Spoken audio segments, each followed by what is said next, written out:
And welcome to the WAN show, ladies and gentlemen. This is a bit of a tail in between my legs show, and I'll be talking about that in a little bit more detail later. But we made a video that you guys didn't like very much, and I feel like I need to address that. YouTube also rolled out some new stuff, new copyright claim system and new monetization efforts, which is cool. And there's some other kind of general, Intel's doing some rumory stuff, and Nintendo Switch Lite was announced, and other fun things. Yeah, we've actually got a lot of great topics for you guys today. Yeah. Jono did the WAN show document, and well, he also did it last week, which was part of the reason that we didn't have anything to talk about last week. Whoa! But that's okay, because I gave him some coaching this week, and he checked in with me about the topics ahead of time, and I think there's actually some discussion meat in here. There's a bit of a non-controversy, which to me, in and of itself, is kind of controversial. So AMD said that PCI Express Gen 4 would not work on previous generation motherboards, and then ASUS went out and published a list of previous gen boards that it'll work on. And it's a funny thing because I think that AMD fanboys aren't really going to like my take on this, but my feeling is that the same thing had happened with Intel, people would be shrieking about it. And now that it's happening with AMD, it's like, oh, that's pretty cool. So let's get to that a little bit later. But first, let's go ahead and roll the intro, and we'll chat about these topics in a little bit here. All right.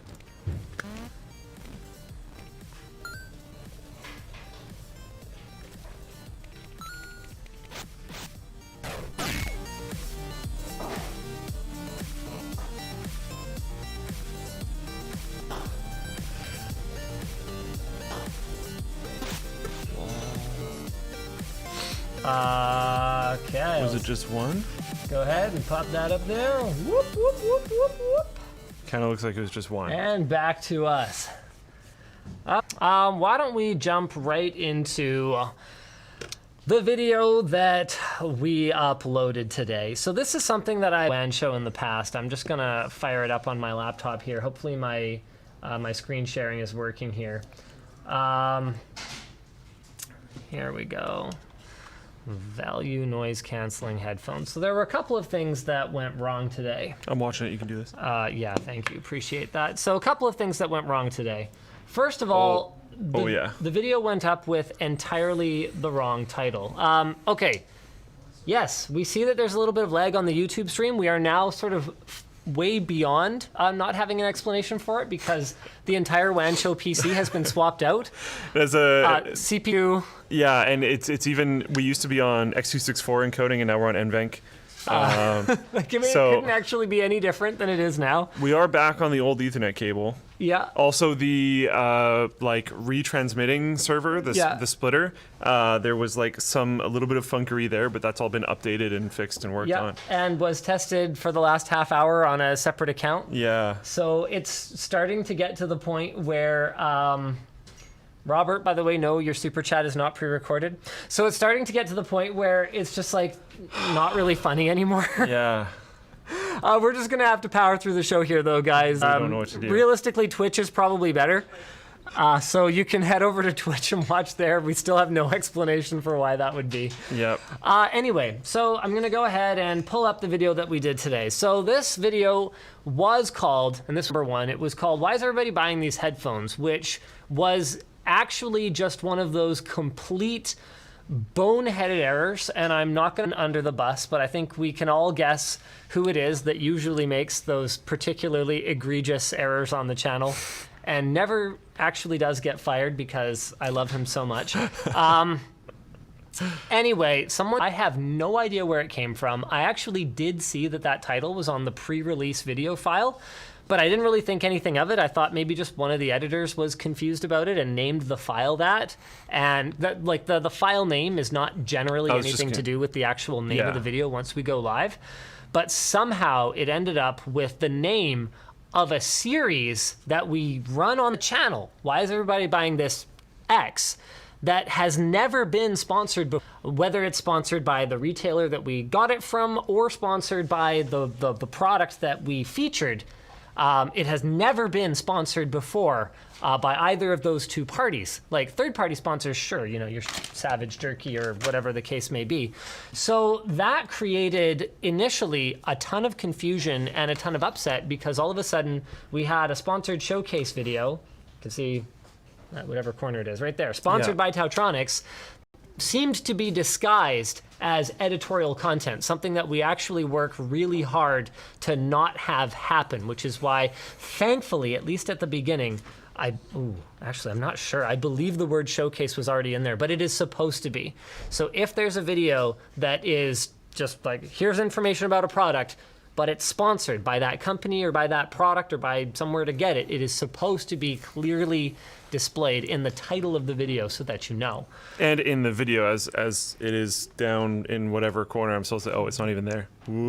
That way. My corner, Sponsored by Tautron. Okay, so that was problem number one that people had with the video. As soon as Nick was actually the one who spotted it, as soon as Nick saw that the title wasn't right, he had it changed. This is what it was supposed to be, Value Noise 46 Showcase.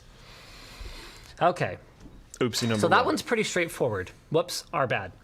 The other one is a little bit more difficult to address, and I feel like I'm almost going to have to do a complete video talking about this at some point in the future because there seems to be a lot of confusion in people's minds about the way that we handle our sponsored content. So we made the decision, it must have been about a year ago now, to we called showcases, which are essentially what most of the rest of the industry, that is YouTube personalities, is doing, where essentially there's some product or some service and there's a sponsorship involved and you're basically given a bullet point list of things to say about it.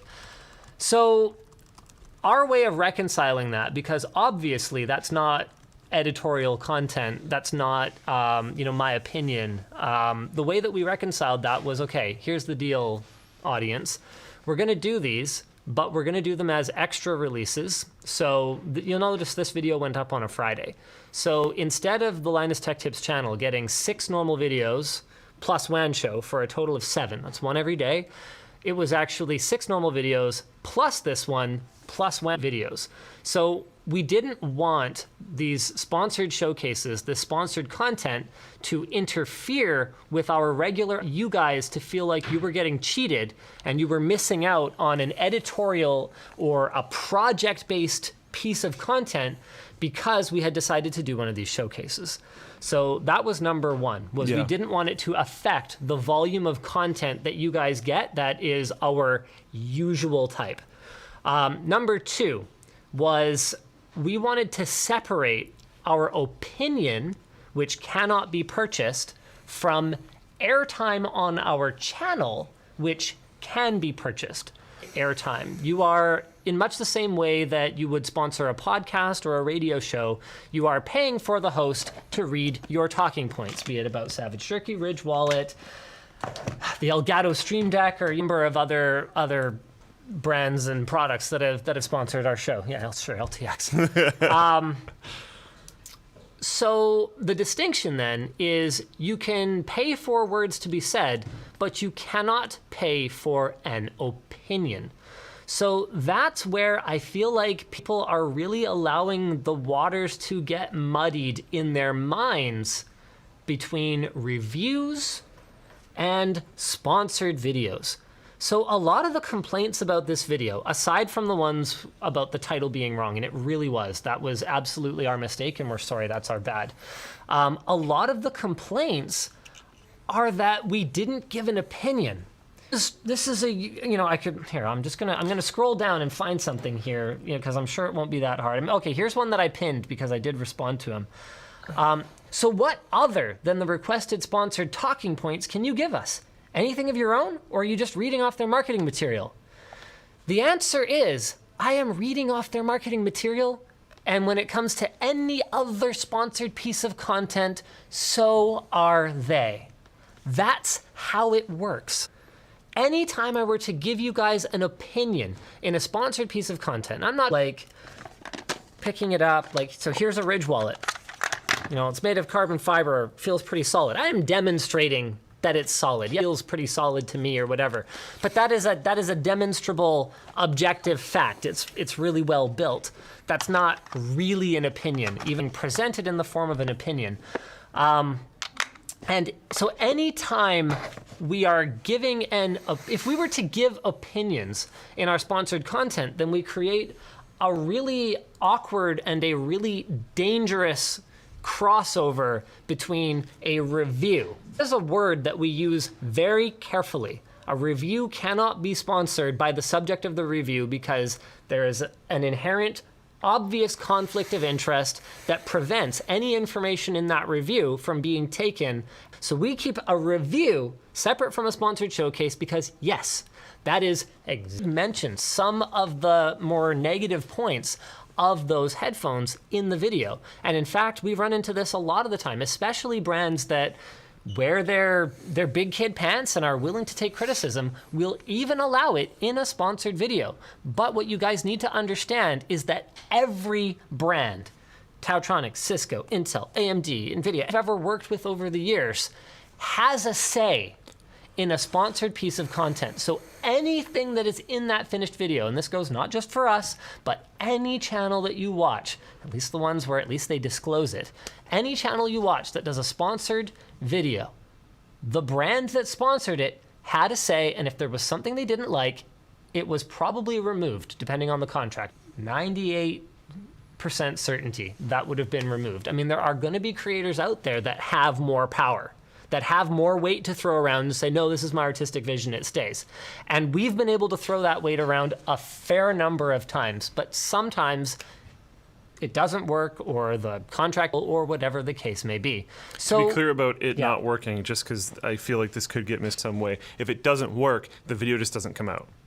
It's not like he'll say something that he strongly doesn't believe in and release the video anyway. The video just won't come out and the contract will not be made. And that has happened. Yeah.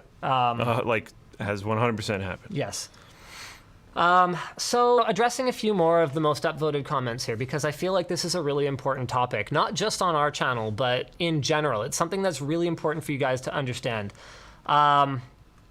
So why is everyone... Okay, no, yeah, sorry, that was about the title. It's this is an ad with no actual content. WTF, yes. That's why it says sponsored by Tautronics, and that's why it says showcase in the title, because at the end of the day, that's basically what it is. And the WTF is, this was an extra piece of content. We labeled it with showcase after the fact, and I'm really sorry about that. We labeled it with showcase. If you don't want to see it, don't watch it. That really is our stand.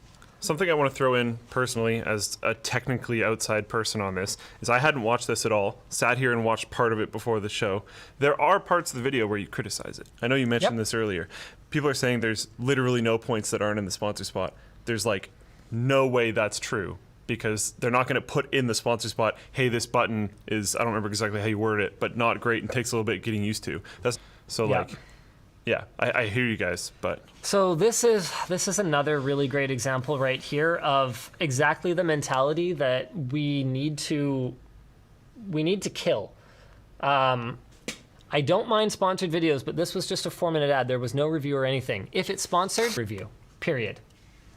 That's not how these contracts work. And you don't want them to work that way. No, you don't. You want reviews to be really, really clearly separated from anything that is sponsored in a way that could create a conflict of interest. Absolutely. That's like very important.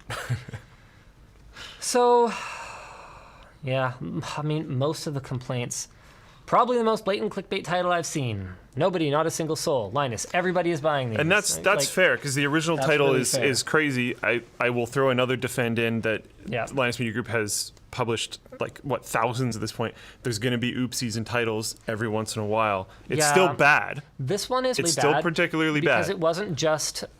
It didn't just violate our own standards for what constitutes clickbait. Yeah. It violates our editorial standards. Oh, it's bad. All I'm saying is people will make mistakes. So we're clear that it's bad. Oh, it's bad. It's really bad. But like I wouldn't, and pointing it out, you know what? Solid, because it needs to be pointed out so that it gets changed, et cetera, et cetera, et cetera. But like, I don't know. I'd measure your pitchforkedness because it was changed quickly. Oh, surprise, Luke is defending LMG. Well, no crap. I think it's also very reasonable. There was a mistake. They changed the title. These showcase content has been happening forever. There are legitimate criticisms within a showcase video, which in my opinion is marginally above and beyond. I mean, there were a couple of things that we felt were really important to mention, like the fact that, you know what, they sound pretty darn good. I'm not being sponsored, right, to say whatever the hell I want. They sound pretty darn good, but not at full volume. Someone mentioned that in the sure comments. To mention that. I hadn't seen that part of the video, but yeah, someone mentioned that in Twitch chat, that you guys said that as well. Like there was extra stuff added on top. So we mentioned the drawbacks to them. Like, to be clear, they're fine. We wouldn't have taken the deal if we thought they were a bad deal. Also, there's a bunch of content, especially earlier on, where if you watch Linus's videos from quite a long time ago when we used to mostly unboxings, he's mirroring the same comments. These are opinions he's had for a long time. Not that opinions shouldn't be able to change over time, but like a lot of the things that you said were not surprising to me because I remember holding a dinky camera and listening to you say the same stuff. Now, I have had people upset, particularly about the fact that I didn't remon it for having a micro B USB port. So I can explain why that would be. The cost to implement USB Type-C is significantly higher. The actual solder connections, because there are more of them and they're finer. But in terms of the R&D, because it is a more complex standard, by complex standard, I mean it is like many different standards, many of which don't necessarily work properly with each other. Building a device that charges over USB Type-C is not trivial, and there's a reason that even large companies like Logitech are still shipping gaming mice with USB micro B connectors. Now, with someone like Logitech, I have less sympathy because Luke has personally visited their R&D facilities. I think they can figure out how to put a USB Type-C connector on something. Yeah, they're kind of amazing, actually. With Tautronics, given the price point and given the fact that a device like this would not have as clear a benefit from Type-C as some others would, like a mouse in particular. Now, Logitech mitigates this somewhat by putting reinforcements around their Type-C connectors at the end of their mice so that it doesn't put as much strain on it. But with a device like a mouse, where you're actually moving it around while it's charging sometimes, there's a clear and obvious reason to use a more durable connector like a Type-C. This is a pair of headphones that you'll probably charge once every few days for a span of a couple years until you lose them or whatever. So micro B, yeah, it's not as good, but it doesn't need fast charging over Type-C. Like, it doesn't need, 30-watt charging or anything crazy like that. It would be more convenient to not have to carry an extra cable, but they are a value option as opposed to a, $199 or $299 pair of active noise canceling headphones. So I was willing to be, I was willing to not remon it. And there's no way, again, remember, this is a sponsored piece of content. There's no way I was going to be able to remon it hard because this is a sponsored piece of content. So why wasn't it in there? Because given the context, I was willing to not remon it, and I wouldn't have been able to remon it anyway. All right. Well, I think that's pretty much all I have to say about that. Yeah. Oh, speaking of all I have to say about that, I ate at Bubba Gump's for the first time ever yesterday. Bubba Gump's? Yeah. So, down in, okay. Yeah. So I actually, and while I was sitting there, I didn't... random. Yeah, well, I was down in LA for a meeting that was to do with VidCon, but I wasn't at VidCon because I left before VidCon started. That sounds like the best way to do VidCon. Yeah, actually. Yeah, like, hands down. It was kind of amazing. I had, like, the best meeting ever. I'm so bad with names, and I'm really embarrassed. And so this sucks, but CGP Grey was there. Tom Scott was there. YouTube's head of search and discoverability was there, which was really important. Yeah. And there were definitely some key insights that this is not the kind of meeting that I can go and like make a YouTube video about and tell you guys all about. But it was really good to just be able to have that kind of open discussion around the dinner table. There was, I think her first name's Rebecca. She's absolutely huge. She does kids content. I forget her last name. Zamolo, something like that. There was a guy who has a really cool channel that's like tips for creators. There was the guy who did the arcade tricks or like arcade cheats or something like that. Arcade hacks,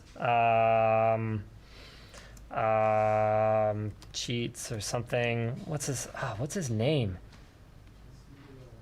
Shoot. Rebecca Zamalo? Yeah, that's her. Yeah, so cool.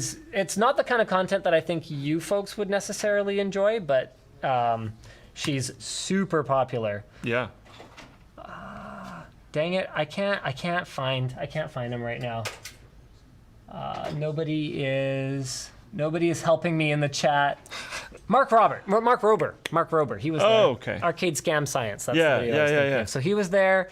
So it was like, honestly, I felt kind of B-list. But I think I got an invite just because I cornered one of their execs at the Top Creator Summit and was like asking a bunch of questions, and he was just like, we're thinking of having like a dinner. Do you want to just come to that and talk to these people directly? So it's really cool. I'm finally getting to the point where we have like a real relationship with YouTube. Actually, one of the people who was there got to launch a popular product for the first time in pretty much forever, and that leads really perfectly into one of our topics for today. Oh. So the head of Content ID was actually at dinner. Oh, yeah, this is cool. Yeah, okay. So the original article here is from the YouTube creator's blog, and he was really excited about this. So Content ID now requires claimants to provide more information and provides better... There go a bunch of displays. That's fine. Okay, cool. I mean, hey, that's the benefit of durable aluminum wall hangings. You can trip and throw them all over the floor, and they'll still be okay. They'll still be all right. Are they banned? No way. Okay, cool. No, it's fine. Don't. Yeah, it's it wasn't fine. that bad. Didn't sound that bad. Yeah. Anyway, so better tools to resolve manual Content ID claims. So this actually would have solved that drama problem that we had a while back. Yeah. Where our Content ID system through our MCN was claiming anyone's video that had, I think it was either Unigine Valley or Unigine Heaven benchmark in it, because we had lots of videos with that first, apparently. And then other people uploaded footage and it went, that's Linus Media Group's content. And then they had their videos Content ID claimed, which, to be clear, is not the same thing as a copyright strike. Yeah. And is actually no big deal once you get it resolved. There's no long-term lasting damage. You don't even lose your AdSense. Now it's way easier to resolve these things. So in the past, the copyright claim system had been abused and used to extort creators in some cases. So manual claiming is a tool within Content ID that allows you to do things like go, hey, YouTube's automated system didn't find this 6 notes of our song and automatically flag it. So we're going to go in, we're going to manually say, hey, that's from our song. We actually had this happen a while back with a monitor video. We had like a meme, and it was basically like, da-da-da-da-da, and like it was really that short.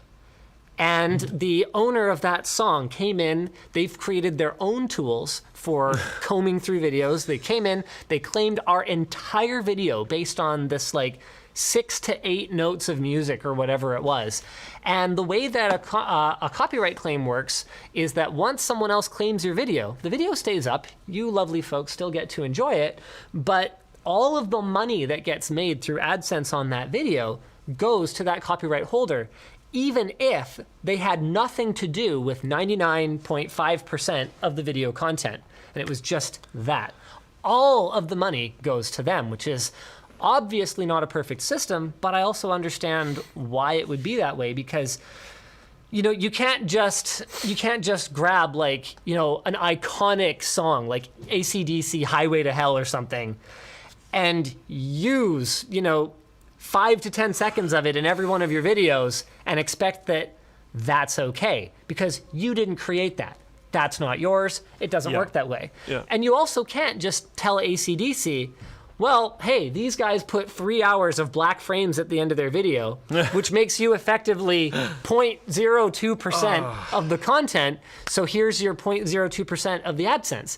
That's not fair either, because clearly you, the creator, felt you were significantly enhancing your piece of content by stealing someone else's work, or you wouldn't have included it. I mean, in that case, you definitely did.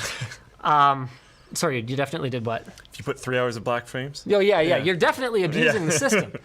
And you're significantly enhancing your content. Yeah. So anyway, to combat, so this is a move in the creator's direction after a lot of previous moves that appeared to be designed to help copyright holders enforce their copyright to a degree that I, as a YouTuber, felt was unfair. We ended up having to edit that video and re-upload it without that meme in it, because giving someone else all the AdSense from a video that we spent a lot of time and money creating for their couple seconds of music doesn't make any sense to us. So now, here's what's going on. So Content ID can work automatically by scanning a blah, blah, blah.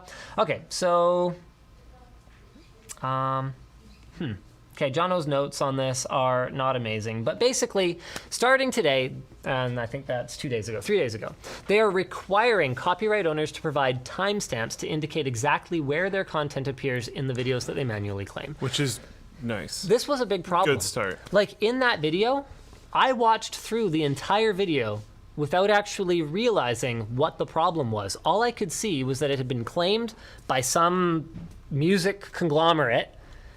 And I was like, what are you talking about? So I messaged our editor. I went, yo, WTF, what happened here?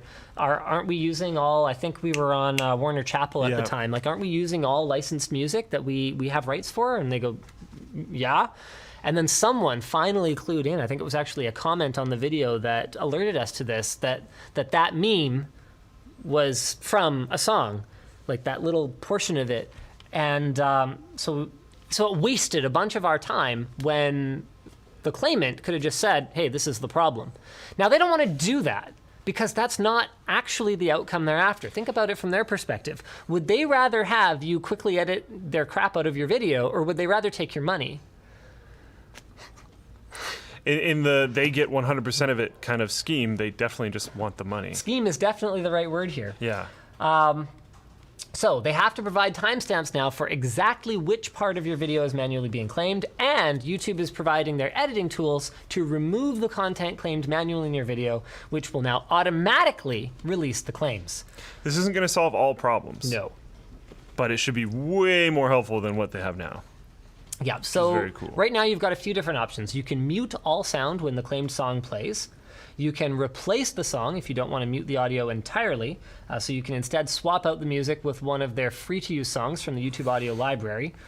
Although that might not necessarily be a perfect solution. We actually had someone claim a YouTube audio library song once because the performance was licensed by YouTube, but the actual original sheet music was still copyrighted in Germany, of all places. Anyway.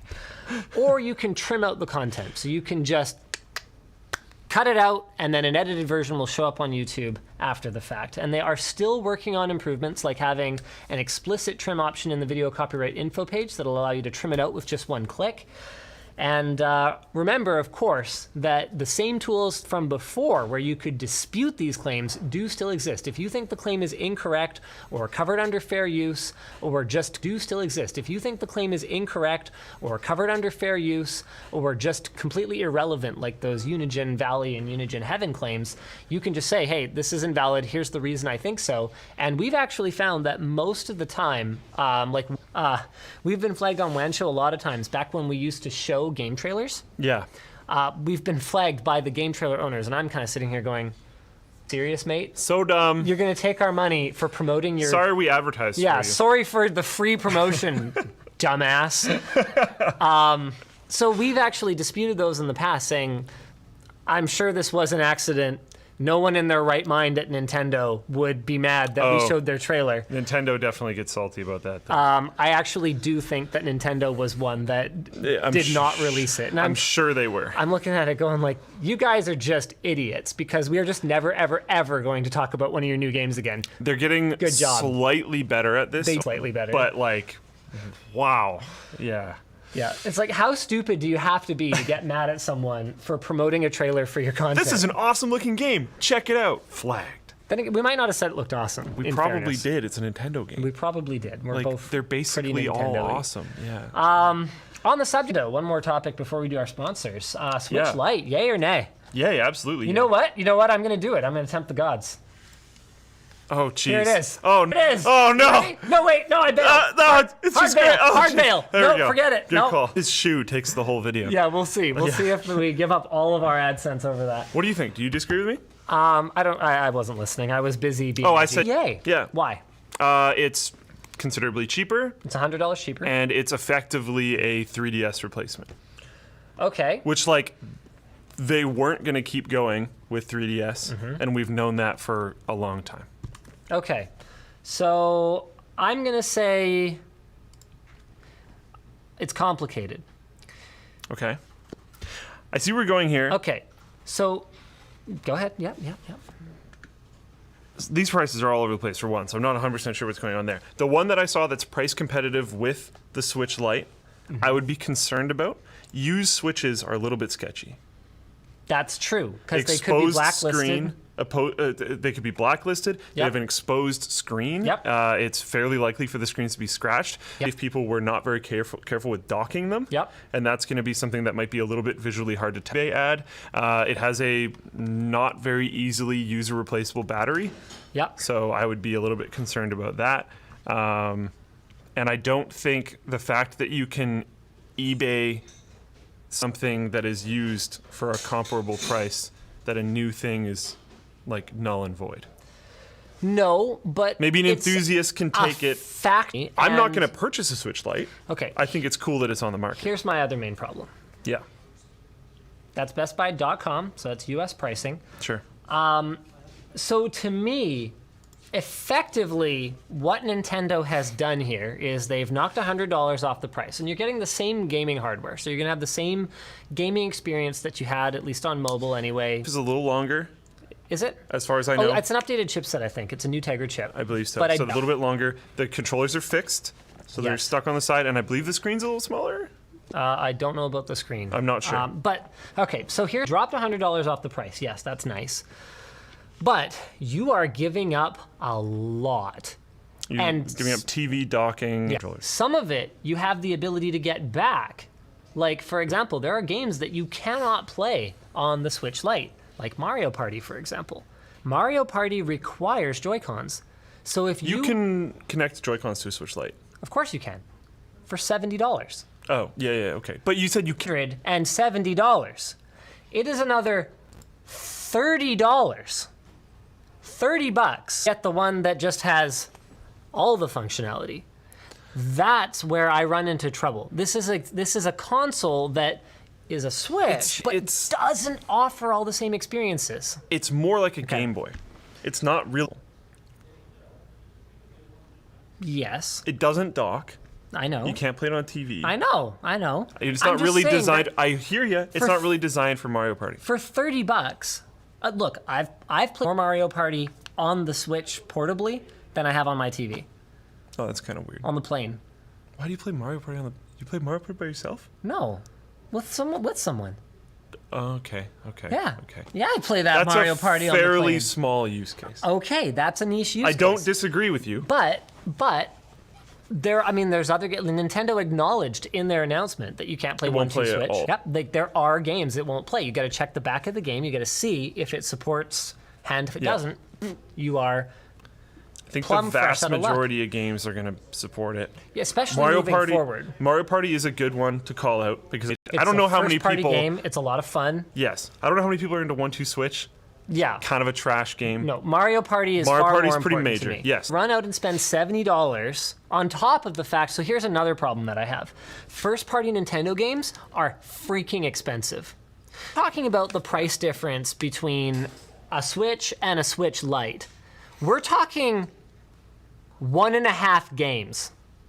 Yeah, but at the same time, if you're a kid, that 1.5 games might be too much. Yeah, that's And fair. then you should probably go try to very much snipe a good deal on a used Switch somewhere else. I do agree with that. Not everyone's going to do that. A lot of everyone's moms comfortable buying used. are you a used Switch. A lot of moms are not comfortable buying used stuff for their kid who even if they're I get this story all the time. Like, hey, Linus, my mom won't let me buy a used GPU on eBay because she says it's sketchy. I know it's a good deal. It's like it's one of those brands that still has a user transferable warranty. It's literally still under warranty. Help me convince her. And I'm like, look, dude, there's nothing I can do to help convince you. I couldn't convince my parents. You're not going to convince yours, I bet. Yeah. My mom was pretty cool about that. My brother and I raised money, and she'd SNES from some dude in a parking lot when I was like 11 or something. But not everyone's down with that. Yeah. I don't think it's a smoke amazing. I think it has a place though. Right. A lot of people aren't going to buy used. Some people might want to just play Fire Emblem and Smash and literally nothing else. But if you're okay. People will buy a device for that. People will buy a Smash console. just mobile? You don't want to dock it? People will buy a console. No. Well, Smash is invalid. What if not? What if not? No, you're invalid. What if not docking is? I can't even push him. What if not docking the device is not a problem? Brandon, please. Come on. This is interesting. Okay, so Brandon, you're a bit of a Smash enthusiast. Yes, I like Smash. And Fire Emblem. I said like those Fire games specifically because of Brandon. Okay. So we're Delta. Okay. Is the Switch Lite a deal? I didn't say it's a smoking deal. I said it had a place. I think it has. Yeah, I think I agree with Luke. I think it has its place. Okay, so if you were someone who's only going to play Fire Emblem and Smash, yes, is it not worth the extra $100 to be able to dock? This isn't fair because Brandon has a sweet couch, really nice TV. I bought a Switch. I literally bought a Switch like last week before the Switch Lite came out. Now, thinking back to that decision that I made last week, I'd still make this. I was gonna say, I think you'd buy still the full go for a one. Switch. But again, he has a nice TV and a really awesome couch. A lot of people don't have that. Right, but you don't need to have a TV. Have do they not have friends? Why? It's a valid question. It's fair, but like Who plays Smash by themselves? Sometimes that $100 delta will be too much to overcome. But then I think that you should go buy a used Switch. But some people can't. Because you might not need Joy-Cons eventually. But here's another thing too. Like if you want to talk resale value, the Switch is going to hold its value. It's going to hold some of that value when it's time to flip it and get a Switch 2 or Switch Pro or whatever. Basically all Nintendo products hold value very well. And the accessories Except in particular. Except for like the weird accessories for original Wii. Some of those, maybe not. I was picking, some of them not bad. Like the tennis racket things? Okay, no, not that stuff. That's what I meant. But I'm talking like Wiimotes. Yeah. Wii Motion Plus Wiimotes still hold value. Yeah. The Wii U, I was picking up a Wii U a little while because one of our Wiis was having some kind of issue, and I was like, you know what, forget it. Let's just get a Wii U anyway, and then I can do that data transfer thing, and then I don't have to worry about the Wii dying and taking all my, classic arcade, whatever, this virtual console games with it, and all that kind of stuff. So we got it, and I was shocked at how much a Wii U still costs because of the way that Nintendo, the argument that a Switch Lite. I think, I think you're maybe underestimating the $100 delta. Yeah, I think for a lot of kids, that's a really big deal. It's big. Problem is that's potentially a year or two. But it's gonna bite you later. It's gonna bite you when you need Joy-Con. It's gonna bite you when you have to It's also going to eventually go on sale, get comboed with a game difference in price. But right now it is a 1.5 game difference in price. Right now. But I think that's still significant enough to make people accept these sacrifices. Because they are sacrifices in a lot of cases. The increased battery life is really nice, and that might be enough for some people. Because charging the Switch is actually a huge pain. It is. I've already noticed this. The Switch being fully mobile is actually... It is? Yeah. How's it a pain? Charging the Switch is... Its battery life is not very good. Yeah, its battery life is terrible. Yeah, but, I mean, okay, so maybe I'm a unique case So now you're throwing in surprisingly expensive battery banks? Whoa, hold on a second. So let me think for a second. You know what, though? One thing I use my laptop charger. So I carry one USB Type-C. Yeah. I carry my Razer Blade Stealth laptop charger, which does my phone, my Switch, and my laptop. And they all last for long enough that I don't need to plug all three of them. This kid that was barely able to save up for it has a Razer Blade with a USB-C charging I'm just saying, I haven't found charging the device to be a problem. Yeah. It's a little awkward, though. A lot of people who buy a Switch Lite are not going to go along and also buy a lot of the stuff that you need to make, that could make the Switch TV version better. That's true, but and so a Switch Lite is a good solution because they're not going to spend because I think I spent another $100 on little things, like Oh, yeah. SD cards, and like A Pro controller. Yeah, people who buy the Switch Lite aren't gonna buy that. So that's the thing. When you buy a Switch for your TV, you're buying a lot of other stuff on top of that. Yeah. A lot of the time, over time, and like a Switch Lite, you just kind of And buy you're it trying and to you like can just play right away. Okay, somewhat bridge the gap. All right, thanks, Brennan. By buying some of those things like additional controllers and stuff. And I think you have to, if you're going for a Switch Lite, you're probably buying nothing in addition other than games. All right. Well, that's fair enough. So the plan is to invest a lot less in the ecosystem. And as a parent, maybe I'd get my kids a Switch Lite so that they don't have to ask me for a Pro controller. Because the answer's already no. And honestly, that might sell a bunch of these if the people are educated enough in the ecosystem to go like, okay, yeah, it can't connect to the TV. It can't do all these other things. Or if I don't want my kids on my TV. Or that. So, okay, all right. I think it has a place. I don't think it's a stunning value. Right. I don't think people should run out and buy it right now because it's amazing. I think if you're interested, I would probably wait until it gets bundled with a game. With a game. Yeah. With a game, okay. Without a game, I think it's a tough sell for me. I don't think it's a great deal. I think it's interesting. I don't like saving $1 so that I can spend $2 later. Okay, but $100 when you were 13. Yeah, it's a lot of money. But when and I know you probably would have bounced when around, I was 13, and I probably would have done the same thing. I bought low, sold high. I was flipping stuff on Craigslist. Like Yeah. I was hustling. Yeah. So I had a job. I don't feel bad Yeah. for people that can't raise $100 because they're like too Right. young to Neither find do a I, side hustle. because again, I had a job. I can understand why they might want to buy something. Now, to be that's cheaper, clear, that even thing if I it's just limited. said just now could sound very out of touch. To be clear, I don't feel bad for like suburban, lower to upper middle geez. class kids Yeah. that can't scrape Whoa. together $100. If you came from where we came from, Yes, then you should be able to. Yeah. But if you're someone who is in a situation where like you to go to school because you are like working to support your family at 12 or whatever, that's a completely different I situation. wasn't supporting my family with my job. I was Yeah. buying and video games. So I just want to make sure that that's really clear. Yes. That could So be taken out of just context for those of really you bad. who are tuning in late, we have no idea why the stream is lagging on YouTube. It's fine on Twitch. It is literally exactly the same stream. So It actually still lags a little bit on Twitch, but it is considerably better on okay. Twitch. So yeah, we'll have to figure that out later. Yeah. We think it's. Just wanted to run through the Ghosts and sponsors stuff. for you guys. Holy crap, we are 45 minutes into this about sponsors. Anthony, did you want to jump in with something? You were kind of standing there patiently. Yeah, I was just gonna say that the $199 price for the Switch Lite Yeah. is basically cost when it first came out. Right. So to me, that means that it's the new 3DS. Okay. Yeah. And- Luke said that. Yeah, like to me, I would buy it because it's more portable. It is smaller. Oh, it is smaller. Yeah. Okay, yeah. It's small. It's less likely. much smaller? Like my Joy-Cons don't stick really well Like anymore. Like I a think. 6 point something to 5.5 inch, so like it's actually a smaller. Okay, device. so it's quite a bit like smaller. So it's- Basically, like a little bit larger than a Vita. But it's Okay. so it's still like sort of pocketable. Depending on the size of your pocket. Yeah, mean, you'd need my- a pretty epic pocket. my No, pockets are I don't think huge. so. Maybe. It takes Yeah. my entire hand. Yeah, you You got the probably. big boy pocket. Up to like here. All right, Mr. Big Boy Pockets here. I got them right. thick pockets. Which for today, Seasonic. Seasonic's, yes, we're doing it, Nick. Seasonic My wares. has lots of fantastic power supply products featuring features like, wow, these are really confusing things. Okay, so they have up to 80 plus titanium efficiency, the highest, or is this a specific SKU we're talking about? Yes, it is, but it's not in here. Dang it, you got, where's the, Is it here? Okay, I I blame don't think so. Jono and Colton. So there's some product from Seasonic, 80 plus titanium efficiency.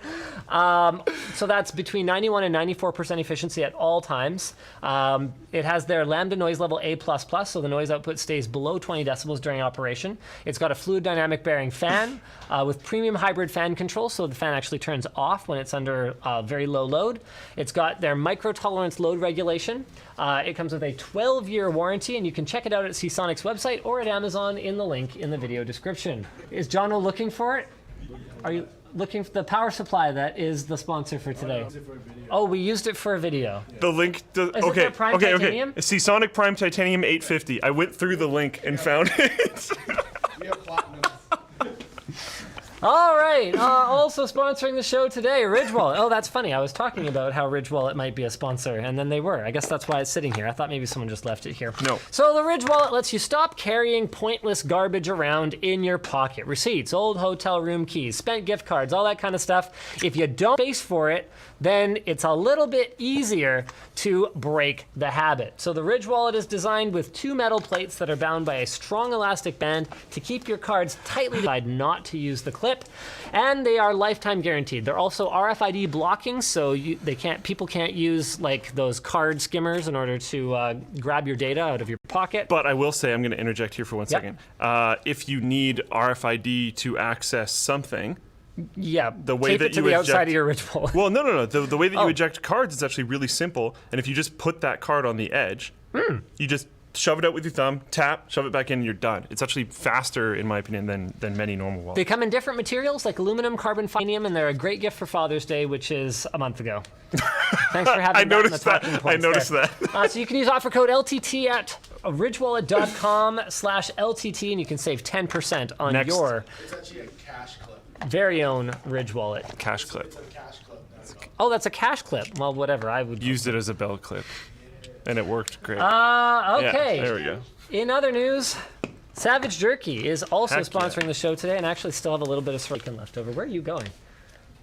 Oh, we've got the hot sauce. I'm showing their other fantastic products. So their jerky is made with high-quality ingredients without nitrates or preservatives, with the goal of creating a snack that is full of flavor and spice that isn't bad for you. I was actually doing some research on nitrates. They're really bad. Yeah. I hadn't really thought about it much before, but so nitrates make it much faster to age meat and get that desirable, delicious-looking color. But they're a carcinogen, which is cool.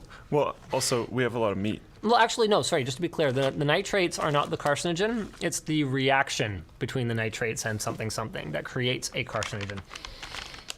So they've got 13 different flavors of jerky, like their sriracha bacon and their maple buffalo bacon, which I love. That one's got a little bit more kick than the maple buffalo. I kind of went down the wrong pipe. I'm good, though. They also make barbecue sauce, hot sauce, and a spice rub. And I love their hot sauce. Man, their hot sauce is amazing. It's like really good. You guys should check it out. It's incredible. Use offer code LTT to save 10% on our products at the link below. All right, do we talk about the PCIe Gen 4 compatibility drama? I want to throw in a thing for this really quick at some point. Oh, I don't sure. have to do Okay, it let's now. do it now. Let's do it now. Okay, so Google employees secretly listening, and we don't really have to go into this too deeply, in my opinion.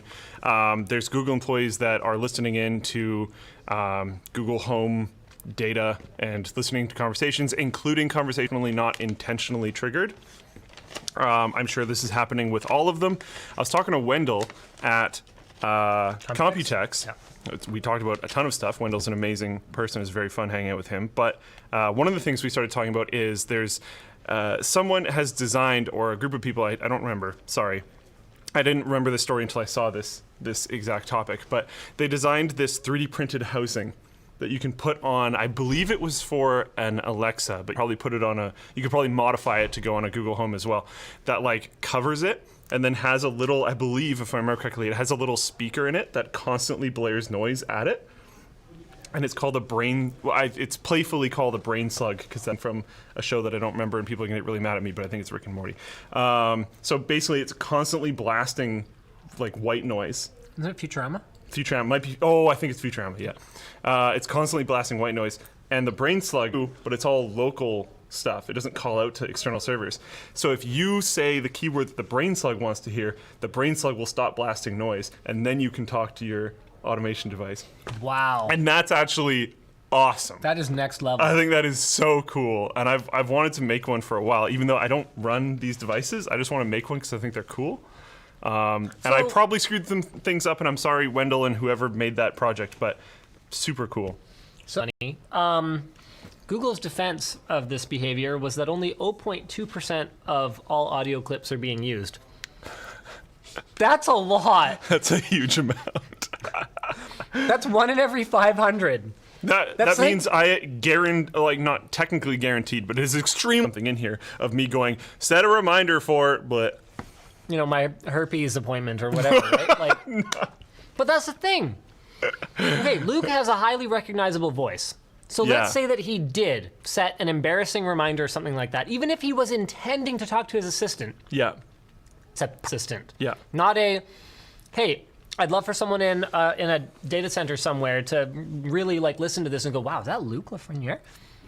The conversation with Wendell came up because I was talking about how I don't like these services because I would love to have something local. A long time ago, I had spun up this project to try to mesh together a whole bunch of microphones in my house and have them dictate to a file that I was going to be constantly reading to see for my own keywords and triggering events on my own and all this kind of stuff. But it was quite a long time ago, and he actually said there's a bunch of projects that I would be able to use to accomplish it a lot easier now, which is very cool. Again, talking to Wendell is always fantastic. But that's how we Not Luke has a recognizable voice. Not that I know of. Have you talked about your super fashionable T-shirt that you're wearing? No, I haven't yet. Oh, well, that's now the top-selling T-shirt in the Linus Tech Oh! store. Really? Above hard drive? I actually like hard drive better. Hard drive's only been on sale half as long. Oh, okay. Yeah, so there you go. Processor T-shirt. It's for sale. It's really nice. I really like it. There's also this one. Yeah, you can also get the. Don't sell very well. This shirt exists. Yeah. Check it out. Alternatively, we're gonna have those 2 for $30 at LTX. Hard Nice. drive's pretty awesome. I really like this one.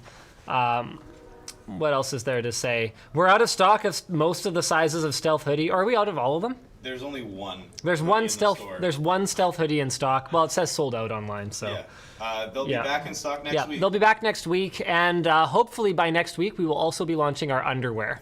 Oh yeah. Do you want some underwear? Yes. Yeah, I bet you do. I've already told them. I think thing we're talking I about? think you'll take anything free. Oh yeah. Yes. So can I pitch you something crazy? Okay.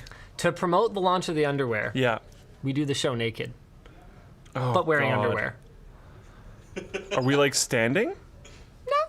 Look They can't naked. see them anyways. Then That's fine. are we gonna ban from Twitch? I don't know. Oh yeah, nipples. Well, how does that work? You could tape over them. So Paint them. we could pay, we could, we could paint them. We could wear- because that's a whole section. On we the could thing. wear bras. Oh my God, we could wear bras. We could wear bras. Okay, but hold on a second. I need to know how this works. It's actually important because you're a Twitch partner. So if Yes. you show your nipples on So are you. someone else's channel, Oh. does that Yours. affect Yeah. your channel? Yeah. Yeah. Okay. So if like Dr. Disrespect showed up on Linus Tech Yeah. and was like streaming in the bathroom or whatever, it's on him, not me. Temporarily on banned both. for. Cool. Oh, it's on both of Yeah. us. All right. Yeah. All right. Just clearing the air here. Just clearing the air. So here. bras. All right. So bras might be the answer. I think. Actually, you're not even gonna be here next week. Oh, you're not here next week. Okay, next week then. We'll find a time. Yeah. All we'll do right. it sometime. ASUS publishes Sorry, my brain X470 is slow. or 50 Gen 4 compatibility chart. So, let's see. This was posted by CB Forum member on the Linus Tech Tips forum, and basically AMD's official position about PC4 compatibility has been that only X570 and their Ryzen 3rd Gen processors together give you the capability to run PCI Express Gen 4, which is double the speed of PCI Express Gen 3 at the same link width. ASUS actually just published a chart of their motherboards, so we've got this here on hexus.net, showing that last generation X470 and even their more value-oriented B450 boards have PCIe Gen 4 support or capability. So ironically, none of their ROG boards have Gen 4 16X support. So, you know, that Ryzen 3rd Gen processor installed in it. And actually, quite a lot of the boards support PCIe Gen 4 for the M.2 slot, which in my opinion is actually a little bit more important because PCIe Gen 4 16X is so far beyond what a graphics card needs at this point in time outside of some very specialized workloads that faster storage is probably a more practical use for PCIe Gen 4 at this point in time. Now, what I actually don't have any clarification on at this point, because I haven't actually read the article, is how this affects the link between the CPU and the chipset. I would imagine that's still a Gen 3 link because the chipset itself, Gen 4 capable to my knowledge. But for the rest of it, the way that it works is your CPU is just, it's PCI Express slots or to that M.2 slot. So as long as the signaling quality is sufficient, it can negotiate a Gen 4 link on these boards, as long as the device on the other end is PCIe Gen 4. It's just copper. Like, that's what it is. It's copper. Now, the way that they route the traces has to be better for PCIe Gen 4 so that you avoid interference. And that's why ASUS is saying, well, hey, look, these boards aren't going to handle it because of whatever reason. Or if you had something like a PCI Express switch or something, if that doesn't have Gen 4 capability, you're not going to be able to necessarily handle. Actually, I don't know. How would a PLX chip be affected by that? I would think it would have to be natively Gen 4. Don't quote me on that. Maybe I'll have to get back to you on that. Anyway, the point is, it looks like there are some boards with PCIe Gen 4 capability from the last generation, which kind of eliminates the one key benefit of X570, especially because a lot of them are passively cooled. Okay, so I'm going to bring you back a little bit. Yeah. Because you just talked about how it's very interesting, but something you mentioned at the beginning of the show was the controversy problem, where a lot of people are going, oh, cool, but you think if it was the other team, they would be getting really mad. Yeah, so Intel had something similar, where they had a line of chips that...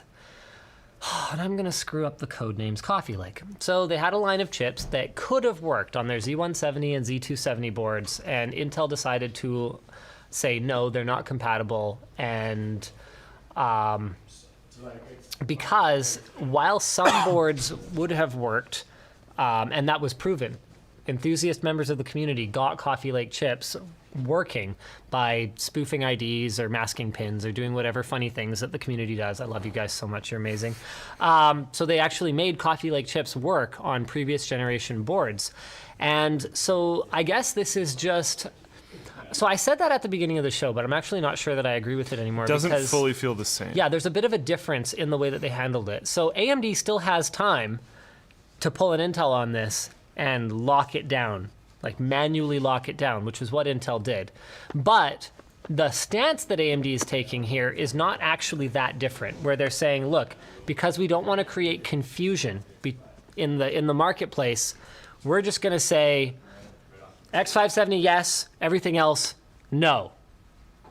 That's it. And that's exactly what Intel did. Because there were previous generation boards that wouldn't work with it, either because the VRM design wasn't good enough or any other number of reasons, they said, well then, nothing. Because our compatibility matrix cannot be that complicated. Because you got to remember... And this is a little funky. You would kind of expect top-of-the-line ROG boards to support it, and the fact that they don't is weird and kind of confusing. Yeah, the fact that the lower end ones don't. The fact that the tough and prime boards do is like, okay. So by keeping the message simple, hey, the new gen works, the old one doesn't, you avoid ticking off the customer who just spent $400 on a crosshair whatever, and now has less functionality today than the B450 guy. Than the B450 guy that saved a buck last time. Which, I mean, that's great, and it's cool that they have support, but I totally understand why this would be confusing. It's like the inverse of what you'd expect. And keeping the messaging clean can be the best bet a lot of the time because, I mean, a perfect example of this is giveaways. You guys might have noticed we don't do a lot of giveaways on our channel. The reason for that is that for every one person that you make happy, you piss off 10,000. Oh, yeah. And so... for someone like an Intel or an AMD, for every one enthusiast that they make happy by enabling this feature, and Optane was another one, where it could have been backported to older generation boards, but they didn't because they didn't want to make it confusing. For every enthusiast that you please out of the last generation, you are going to create a bunch of confusion with normies who don't understand why their stuff doesn't work. So I get it, but I also think AMD so far has been better about this in that they are at least allowing it to work rather than manually locking it off. Yeah, so something interesting how you talked about enabling things can sometimes be bad, doing giveaways can sometimes be bad. Interesting random little tidbit. Yeah. We added casting to the app, but it was in every time we release a new version of the app, there's a big pop-up talking about everything, and we say specifically in there, casting might be buggy. Apps for the app went down when we added casting as a feature because people were like, hey, casting doesn't work, bam, get wrecked. Instead of people going oh, 5-star, it'll be cool when more features come. Now they're going feature got here, didn't fully work, even though you said it might not. Get wrecked. And it's like, it's interesting. I'm not complaining. It's just an interesting observation that sometimes giving people something is not actually great, because if it doesn't work properly, or if someone else doesn't get it, or whatever, it's going to create animosity, and that makes sense. It was a really interesting observation. Speaking of the app, I'm going to throw this in here really quick. iOS app is like very much on the way. It just takes to do anything in relation to Apple than it does with Google. Holy crap. Our app has to be manually reviewed an actual release.